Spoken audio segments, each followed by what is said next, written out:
प्रदेश के सभी जिलों में मॉक ड्रिल हुई। मॉक ड्रिल में सेना के साथ ही सिविल एडमिनिस्ट्रेशन, पुलिस और सिविल डिफेंस की टीम, हेल्थ डिपार्टमेंट के साथ कई टीमों ने भाग लिया है। फायर ब्रिगेड की टीम मौजूद रही और क्विक रिस्पांस टीम की मुस्तैदी को परखा गया, बेहतर किया गया। हवाई हमले में घायल हुए लोगों को जल्द से जल्द कैसे इलाज मुहैया कराया जाना है, इसका मॉक ड्रिल किया गया। इसके साथ ही फंसे हुए लोगों का रेस्क्यू कैसे करना है, आग को कैसे बुझाना है, इन सब का रिहर्सल किया गया। इस दौरान पूरे इलाके में पुलिस प्रशासन, सेना, फायर ब्रिगेड और एम्बुलेंस की गाड़ियां नजर आई हैं। हम आपको 8 अलग अलग जिलों की तस्वीरें दिखा रहे हैं। ये तस्वीरें आप देखिए जहां पर मॉक ड्रिल की रिहर्सल की गई है, तैयारियां पर की गई हैं कि किस तरीके से अगर युद्ध जैसे हालात बनते हैं तो उन स्थितियों से निपटना है और खास करके आम लोगों को भी सुरक्षित रहने के लिए इस दौरान सलाह देते हुए सुरक्षाकर्मी नजर आए हैं। देखिए भीलवाड़ा, अजमेर, बूंदी और बीकानेर से ये तस्वीरें और इसी के साथ टोंक, जालौर, प्रतापगढ़, चूरू में दरअसल कल मॉक ड्रिल की गई थी। पाकिस्तान सीमा से सटे इलाकों में मॉक ड्रिल की गई है और इस दौरान आम लोगों ने भी प्रशासन का पूरी तरीके से सहयोग किया है। झालावाड़ में मॉक ड्रिल के दौरान गाड़ियों, एम्बुलेंस के सायरन और शोरगुल से मधुमक्खियां भड़क गई। मौके पर मौजूद अधिकारियों और कर्मचारियों की टीम पर उन्होंने हमला कर दिया। मधुमक्खियां बताया जा रहा है हमला करती हुई नजर आई और इनका डंक लगने से तकरीबन दर्जन भर अधिकारी और राहत दल के कर्मचारी घायल हो गए, जिनका अस्पताल में इलाज किया जा रहा है। तो ये बड़ी खबर आपके टेलीविजन स्क्रीन पर झालावाड़ से तस्वीरें बीते दिन निकल के सामने आई थी। दरअसल कल मॉक ड्रिल की गई थी पाकिस्तान की सीमा से सटे इलाकों में। इस दौरान जब सुरक्षाकर्मी मॉक ड्रिल कर रहे थे और मॉक ड्रिल के दौरान जब रिहर्सल की जा रही थी तो इसी दौरान मधुमक्खियों के झुंड ने उन पर हमला बोल दिया था।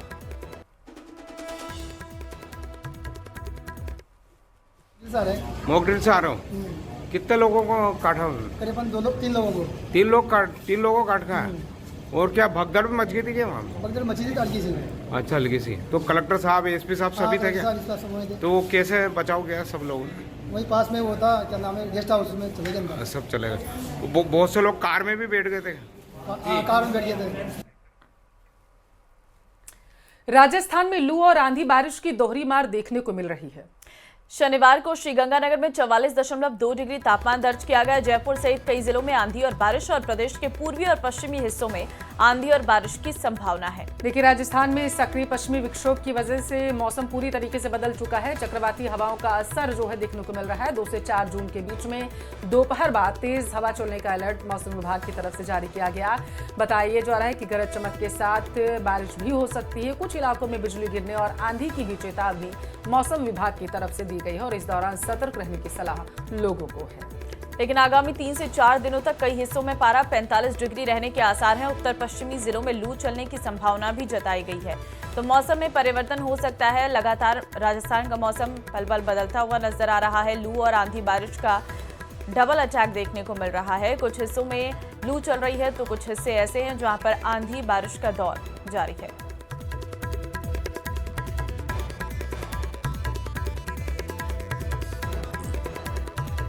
तो देखिए राजस्थान में मौसम पूरी तरीके से बदल चुका है। जयपुर सहित कई इलाकों में बीते दिन बारिश देखने को मिली थी और आगामी 3 से 4 दिनों के लिए मौसम विभाग की तरफ से अलर्ट भी जारी कर दिया गया है और गर्मी का अलर्ट भी जारी किया गया है। 45 डिग्री तक तापमान पहुंच सकता है मौसम विभाग की तरफ से। टोंक में मीडिया से बात करते हुए पीसीसी चीफ गोविंद सिंह डोटासरा और टीकाराम जूली ने सरकार पर निशाना साधा है।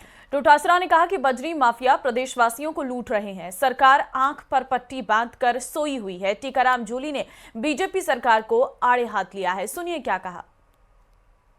बिजली नहीं है और आज तो हद ही होगी। अब तो जब पूरे देश में किसान को ठगा जा रहा है, उससे दोगुनी आमदनी 2022 में करने का वादा किया था, एमएसपी का मोदी जी ने वादा किया था, उन सब चीजों को छोड़िए। अब तो खाद बीज ही नकली दे रहे हैं और ये हम नहीं कह रहे हैं।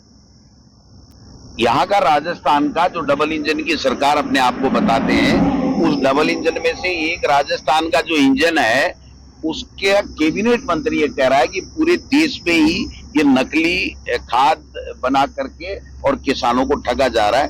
इससे ज्यादा तो कोई शर्म की बात इनके लिए हो नहीं सकती। और वो भी कहां, जहां इनका भारत सरकार में मंत्री है उसकी नाक के नीचे, उसके घर में, किशनगढ़ और अजमेर संसदीय क्षेत्र में। देखिए सरकार की इतनी किरकिरी हो चुकी है पूरे देश के अंदर, जो बदनामी यहाँ के मंत्रियों की, मुख्यमंत्री की हुई है ना, शायद ऐसी कहीं किसी की नहीं होगी। उसको डैमेज कंट्रोल करने के लिए हो सकता है पर्ची भी बदल जाए। आज नड्डा साहब यहाँ पे आए हैं, वो इनके काम की समीक्षा करने के लिए यहीं पे आए हैं। अभी गुजरात में डांट पड़ी था, आप सबको पता होगा। यानी यहाँ इनको धमकाते सब चीजें जनता के बीच में चली जाती। गुजरात बुलाकर इनको वहां पे इनकी क्लास ली गई है, इनसे पूछा गया, इनकी परफॉर्मेंस पूछी गई है, और उसके बाद आज नड्डा साहब यहाँ वापस उसको चेक करने के लिए आए हैं कि वो जो टारगेट दिया था उस हिसाब से काम कर रहे हैं कि नहीं कर रहे।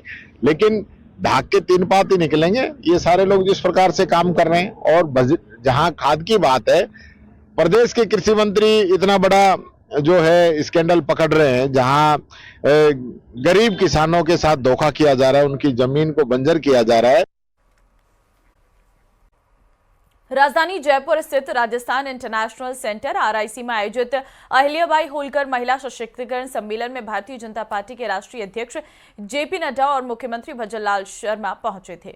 उन्होंने एक स्वर में महिला सशक्तिकरण को लेकर सरकार की प्रतिबद्धता को दोहरा दिया और इस मौके पर केंद्रीय स्वास्थ्य मंत्री JP नड्डा, मुख्यमंत्री भजनलाल शर्मा सहित कई लोग मौजूद थे। रिपोर्ट देखिए।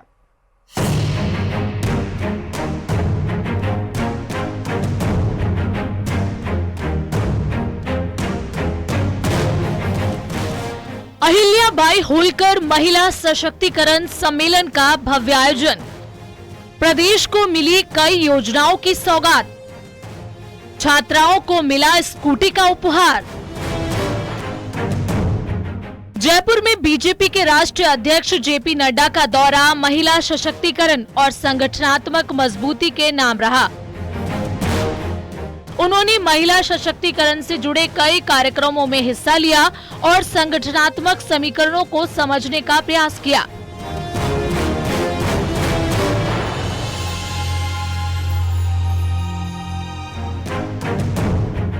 दोपहर करीब 12 बजे के आसपास JP नड्डा जयपुर एयरपोर्ट पहुंचे, जहां उनका जोरदार स्वागत किया गया। इसके बाद उन्होंने Malviya national institute of technology में विवेकानंद लेक्चर थिएटर कॉम्प्लेक्स में कार्यक्रम में हिस्सा लिया, जहां उन्होंने स्वामी विवेकानंद की मूर्ति पर माल्यार्पण किया और परिसर में पौधारोपण भी किया।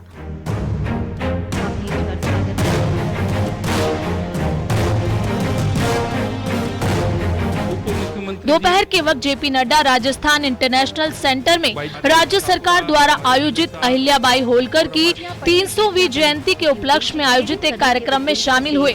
इस कार्यक्रम में उन्होंने महिला सुरक्षा और कल्याण से जुड़ी सरकारी योजनाओं को लॉन्च किया। इस कार्यक्रम में JP नड्डा ने राजस्थान पुलिस की 150 कालिका यूनिट को हरी झंडी दिखाई।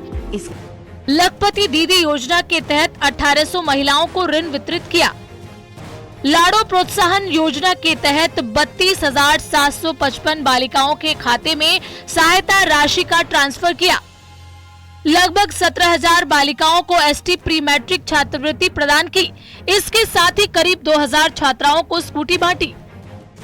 उन्होंने अपने संबोधन में प्रधानमंत्री नरेंद्र मोदी के नेतृत्व और महिला सशक्तिकरण के लिए सरकार की प्रतिबद्धता पर जोर दिया। साथ ही ऑपरेशन सिंदूर को लेकर पाकिस्तान पर हमला भी बोला। और प्रधानमंत्री मोदी जी की नेतृत्व की क्षमता, उन्होंने स्पष्ट कहा था कि इस बार कुछ बड़ा होगा, और बड़ा ऐसा हुआ कि 22 मिनट के अंदर 9 आतंकवादी ठिकानों को ध्वस्त कर दिया गया। इस तरीके से ऑपरेशन सिंदूर रुका नहीं है, याद रखना, रुका नहीं है।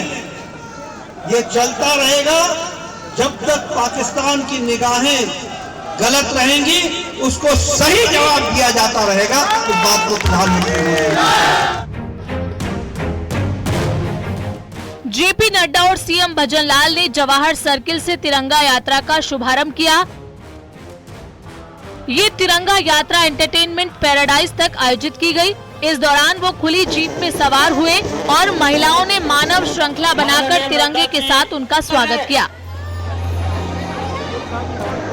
इसके बाद नड्डा एंटरटेनमेंट पैराडाइज में अहिल्याबाई होलकर जयंती समारोह में मुख्य अतिथि के रूप में शामिल हुए। यहां उन्होंने कार्यकर्ताओं और जनप्रतिनिधियों से संवाद किया और सत्ता और संगठन का मंत्र दिया।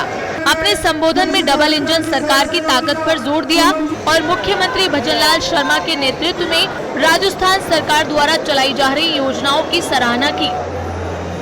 प्रधानमंत्री मोदी जी ने सिर्फ विमेन डेवलपमेंट की बात नहीं की, प्रधानमंत्री मोदी जी ने विमेन लेड डेवलपमेंट की बात की। इसको हमको समझ लेना चाहिए, यानी महिलाओं के माध्यम से डेवलपमेंट हो, और इसको हम लोगों ने आगे बढ़ाया।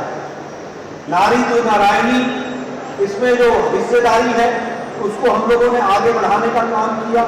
और उसी तरीके से आज मुझे इस बात की भी खुशी है कि हमने लाइफ साइकिल अप्रोच को डेवलप किया, यानी महिला सशक्तिकरण के लिए जन्म से लेकर पढ़ाई तक, शुरू से लेकर के उसको स्वावलंबी बनाने तक के अप्रोच को लेकर के प्रधानमंत्री मोदी जी की नीतियां बनी हैं और महिला सशक्तिकरण का काम को आगे बढ़ाया है। ये दौरा मुख्य रूप से अहिल्याबाई होलकर की 300वीं जयंती, महिला सशक्तिकरण पर केंद्रित योजनाओं के शुभारंभ और पार्टी संगठन को मजबूती देने के उद्देश्य से किया गया और बीजेपी के राष्ट्रीय अध्यक्ष जेपी नड्डा के संबोधन में उसकी झलक साफ दिखी। जयपुर से न्यूज़ 18 राजस्थान के लिए रोशन शर्मा की रिपोर्ट।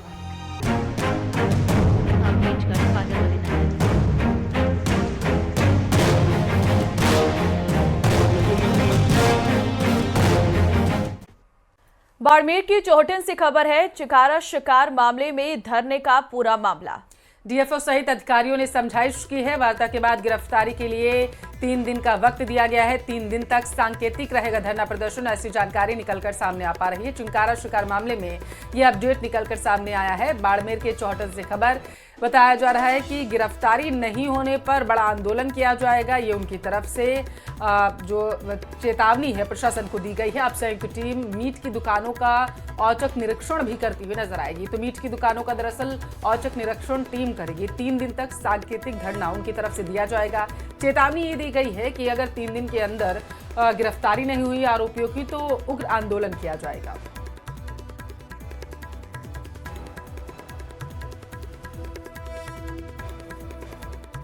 कल यहाँ पे 2 हिरण के बच्चों का शिकार का प्रकरण हमारी जानकारी में आया था। उसके बाद वन्यजीव प्रेमियों की मदद से उन्होंने जिस लोगों का बताया, हमने उनको डिटेन किया हुआ है। पुलिस प्रशासन सब बहुत मदद कर रही है इसमें।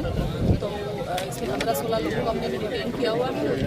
आगे उनकी इंक्वायरी के बेसिस पे हम आगे तक कार्रवाई करेंगे। से बड़ी खबर है जहां पर आपसी विवाद को लेकर 2 पक्षों में पथराव हुआ है।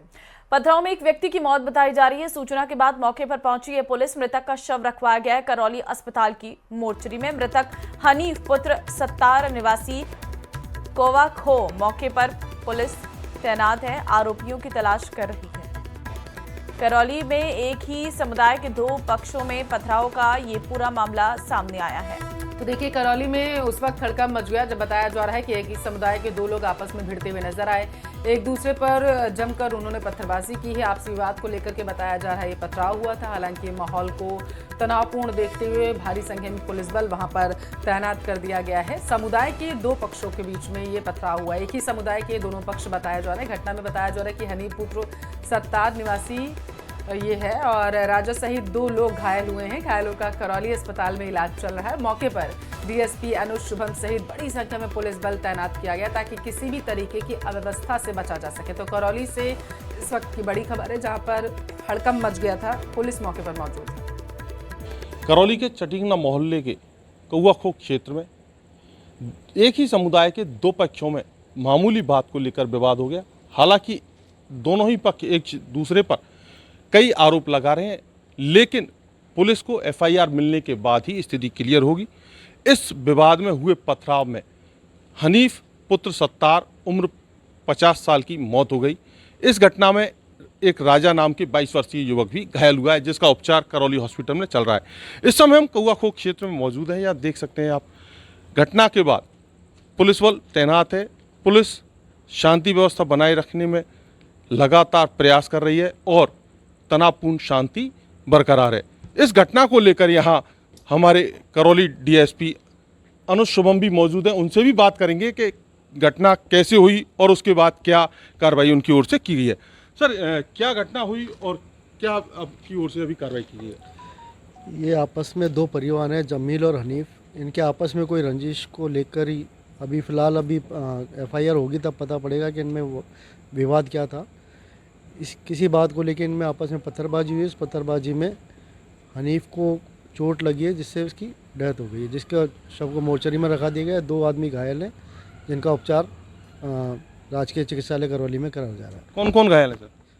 घायल का नाम अभी मुझे पूरा नहीं पता नहीं। सर ये घटना कब की है, किस तरह से हुई? ये घटना लगभग 8 साढ़े 8 बजे की है। इसके बाद जानकारी मिलते ही तुरंत पुलिस जाब्ता यहाँ पर आ गया और इसमें कुछ लोगों को डिटेन किया गया।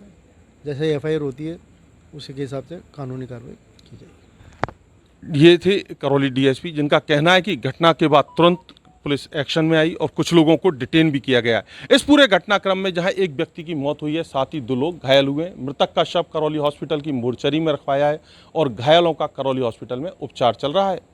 धर्मेंद्र शर्मा, न्यूज़ 18 राजस्थान, करौली।